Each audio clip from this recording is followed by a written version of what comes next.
अस्सलाम वालेकुम। हमारा चैनल हेल्थ इन्फो देखने वाले तमाम नाजरीन का बहुत बहुत शुक्रिया। तो हमारी आज की वीडियो का मौजू है, रोज़ाना हम बिस्तरी या मुश्तज़नी किस हद तक ख़तरनाक है। तो इस मौजू की तरफ बढ़ने से पहले आपसे गुजारिश है कि अगर आपने हमारा चैनल हेल्थ इन्फो सब्सक्राइब नहीं किया तो अभी सब्सक्राइब कर लें। तो चलते हैं मौजू की तरफ। हमारे यहाँ अक्सर लोग मनी की नेचर के हवाले से बहुत परेशान दिखाई देते हैं कि ये गाढ़ी है या पतली, थोड़ी है या ज़्यादा, इसका रंग कैसा है, वगैरह वगैरह। हर आदमी की नेचर के लिहाज से उसकी मनी में भी फ़र्क होता है। इसका मर्दाना कुव्वत के साथ हरगिज़ कोई ताल्लुक नहीं होता। सवाए औलाद पैदा करने के मनी का और कोई काम नहीं होता। मनी के जरिए सिर्फ नुतफ़ा यानी स्पर्म्स बाहर आते हैं, जो मुबाशरत के दौरान औरत की रहम में जा दाखिल होकर हमल ठहराते हैं। इसके अलावा मनी नुतफ़ा के लिए ज़िंदगी होती है, जिस तरह ऑक्सीजन इंसानों के लिए ज़रूरी होती है। मनी को जोहरे हयात कहा जाता है, या मनी के एक कतरे को खून की 100 बूंदों के बराबर भी कहा जाता है, जो कि सरासर नौजवानों को गुमराह करने की कोशिश है। हम आपसे एक सवाल पूछना चाहते हैं, अगर मनी का एक कतरा खून की 100 बूंदों के बराबर हो तो एक दिन में 3 से 4 बार मुश्तज़नी करने वाला बंदा तो जिंदा ही ना रहे। इसलिए ये ख्याल बिल्कुल गलत है कि मनी का एक कतरा खून के 100 कतरों के बराबर है। जो कुछ हम खाते हैं वो हमारे मैदे में जाकर हजम हो जाता है और रात का कुछ हिस्सा फालतू होकर निकल जाता है, जबकि बाकी का हिस्सा पहले एक जूस की शक्ल इख्तियार करता है, फिर इससे खून बनता है। खून पूरे जिस्म में गर्दिश करता है, फिर उससे गोश्त बनता है, फिर चर्बी बनती है, उसके बाद हड्डी और हड्डी का गोदा जो इसके अंदर होता है वो बनता है, और सबसे आखिर में मनी बनती है।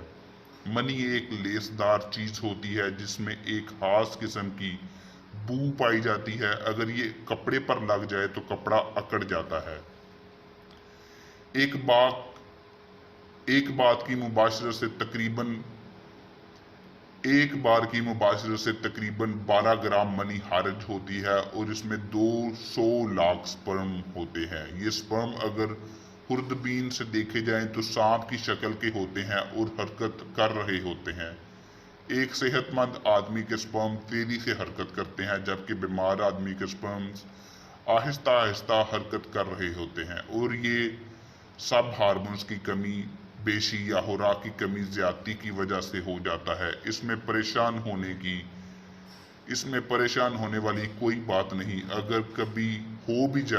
अगर ऐसा कभी हो भी जाए तो मुस्तनद डॉक्टर से ही मशवरा करें।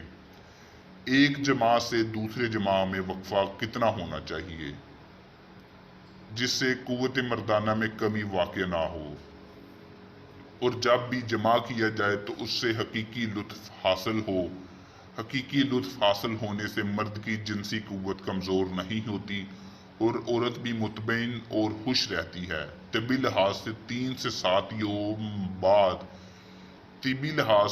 से 7 यौम बाद जमा करना चाहिए। 3 दिन स्पर्म्स बनते हैं और 4 दिन बाद तहलील होकर जिस्म का हिस्सा बन जाते हैं। क्योंकि दिन में 2 बार या रोजाना जमा करने से चंद ही रोज में शदीद कमजोरी, सुस्ती और ब्लड प्रेशर लाहक हो सकता है, और अक्सर जोड़ों का पानी खत्म हो जाता है। जवानी में घुटने आवाज करना शुरू कर देते हैं, और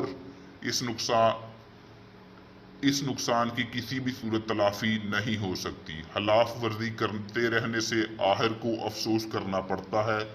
ज्यादा मनी का इलाज बार बार नहीं हो सकता, क्योंकि ये चीज इंसानी जिस्म में वाफर मकदार में नहीं बनती।